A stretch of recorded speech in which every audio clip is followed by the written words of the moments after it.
पढ़ेंगे एक्सरसाइज 13.1 का 6th question.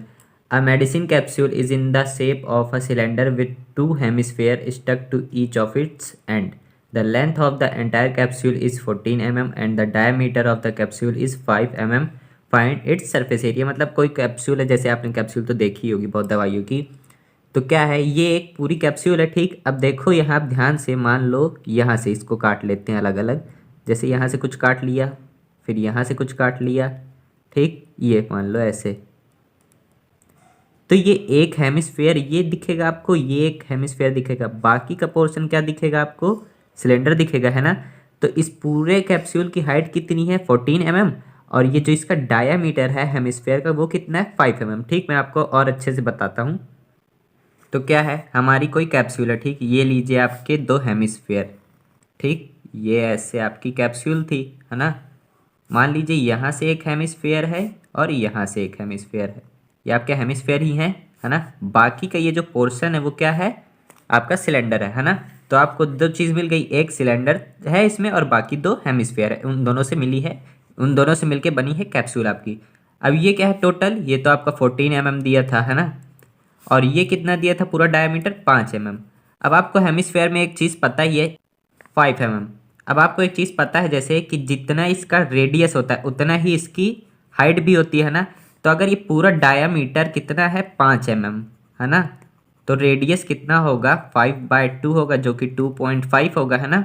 तो इसको क्या ले लेते हैं, 2.5। वैसे ही इसकी भी क्या हो जाएगी हाइट, 2.5। ठीक, अब देखो इतना 2.5 है, इतना 2.5 है, तो अगर इसकी हाइट और इसकी हाइट इधर से माइनस कर दें दोनों की, तो सिर्फ सिलेंडर की हाइट बचेगी।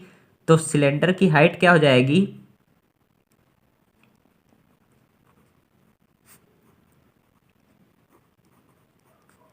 देखो 14 माइनस 2 बार घटाना है 2.5 को, है। सॉरी, मैंने यहाँ से लिख दिया था फिर से। तो क्या है, सिलेंडर की हाइट क्या हो गई, 14 माइनस 2.5। और कितने बार हमें माइनस करनी पड़ेगी, देखो यहाँ पे फिगर में दोनों तरफ से माइनस करना है, मतलब 2 बार। तो यहाँ मल्टीप्लाई 2 कर लो, तो यहाँ क्या आ जाएगा, 14 माइनस 2.5 को 2 से मल्टीप्लाई करोगे। यहाँ अगर यहाँ सीधे आप 5.5/2 भी लिखते हैं और इसको जब 2 से मल्टीप्लाई करते तो ये सीधे भी कट जाता। तो यहाँ क्या आ जाएगा, 14 माइनस 5 क्या आ जाता है, 9। ठीक, तो सिलेंडर की हाइट क्या हो गई, 9 हो गई। ये सिर्फ क्या है, इतना हमारा 9 है। अब आते हैं इसके एरिया निकालने पे। अब देखो यहाँ पे हमें किस चीज़ का निकालना पड़ेगा, एक तो हमारे सिलेंडर का निकालना पड़ेगा, दूसरा 2 हेमिस्फेयर का। इनका क्या, सिर्फ हमें बाहर बाहर का एरिया निकालना है ना। तो हम इसमें क्या यूज़ करेंगे, curve surface area of cylinder and curve surface area of hemisphere. तो सरफेस एरिया ऑफ कैप्सूल किसके बराबर है, curved surface area of cylinder plus curved surface area of 2 hemisphere, 2 hemisphere, क्योंकि हमारे पास 2 हेमिस्फेयर है ना दोनों एंड पे। तो अब क्या लिखते हैं, curve surface area of cylinder क्या होता है, 2πr/h प्लस 2 मल्टीप्लाई, क्योंकि 2 हैं, 2 मल्टीप्लाई क्या है, curve surface area of cylinder, तो उसका फॉर्मूला क्या होता है, 2πr²। अब ये क्या हो जाएगा, 2πrh प्लस 4πr², है ना। अब देखो इनमें कॉमन क्या क्या है हमारा, एक तो हमारी एक रेडियस भी कॉमन है और बाकी पाई भी कॉमन है और 2 भी कॉमन है। तो 2πr हमने निकाल लिया, क्योंकि देखो फिगर में देखो एक बार, क्योंकि दोनों की रेडियस इतनी है, इतनी 2.5 है, तो इतनी, मान लो ये हमारा सेमी सर्कल है, ठीक। अब इसकी जितनी रेडियस होती है वो हर जगह तो बराबर ही होती है ना।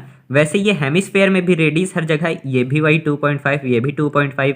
तो जब इतना भी तो 2.5 ही होगा ना, तो देखो इतना ये जो है ये क्या है, सिलेंडर की रेडियस है ना, तो ये भी 2.5 होगी। तो इसलिए हमारी इसकी रेडियस और इसकी रेडियस सेम है, तो इसीलिए हमने रेडियस को कॉमन ले लिया दोनों के बीच में, ठीक। अब देखो इसमें सिर्फ क्या बचेगा, ये हमने कॉमन हटा लिया, तो यहाँ सिर्फ h बचेगा, प्लस फिर यहाँ 2π निकाल लिया, हाँ 2 और r सिर्फ बचेगा, क्योंकि हमने पाई तो पहले ही बाहर निकाल लिया है। तो ये हमारा कुछ ऐसे बन गया। अब इसकी जगह वैल्यू पुट कर लेते हैं, 2 मल्टीप्लाई पाई मल्टीप्लाई आर। अब हमारा आर कितना है, 2.5 है, जिसको हम कैसे भी लिख सकते हैं, 5/2 लिख सकते हैं, क्योंकि 2.5 ही तो होता है ये। और h हमारा कितना है 9 है, हमारे h किसकी, सिलेंडर की हाइट। ओके, तो h क्या है 9 प्लस 2 मल्टीप्लाई, फिर r हम क्या लिख सकते हैं 5/2। ठीक, अब देखो 2 को 2 से कट कर दिए, अब क्या आएगा 2 मल्टीप्लाई 22/7 मल्टीप्लाई 5/2, और यहाँ 9 + 5 जो कि कितना होगा 14 होगा। तो क्या आ जाएगा 2 मल्टीप्लाई 22/7 मल्टीप्लाई 5/2 और यहाँ 14, 7 1 7, 7 2 14, ये इससे कट गया, 5 2 10, 22 मल्टीप्लाई 10 कितना आ जाएगा 220 mm²। ये आपका आंसर आ गया।